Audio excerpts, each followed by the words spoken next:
Story title, Because She Gave Birth to Only Girls. They said a woman's value is measured by the children she gives birth to, but nobody warned her that the person who would hurt her the most would be her own sister-in-law. When Ada married Chinedu, she married into hope. She was kind, respectful, soft-spoken. She treated everyone in her husband's family with love, especially his elder sister, Ngozi. But from the very first year of marriage, whispers began. "Where is the male child?" "Is this house only for girls?" Ada kept quiet. She smiled through the comments. She believed love would be enough. Ada gave birth to her first daughter. Ngozi smiled, but it was a tight smile. Second child. Another girl. The smile disappeared.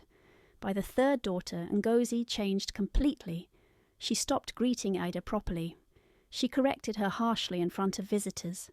She reminded her daily, "In this family, sons carry our name."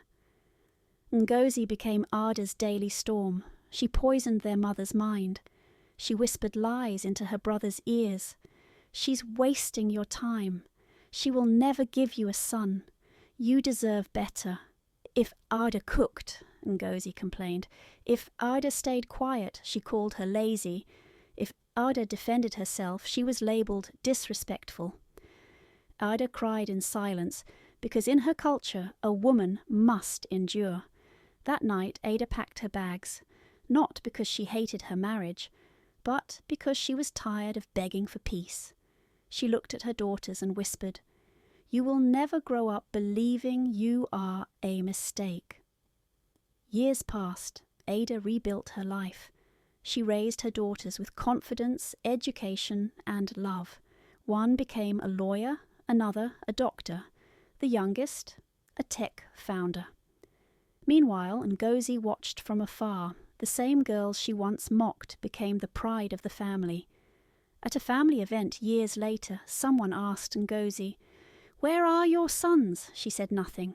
Ada smiled quietly, not in pride, but in peace, because life had answered every insult, every tear, every humiliation. A woman is not defined by the gender of her children, and those who plant cruelty will one day harvest silence, follow for more,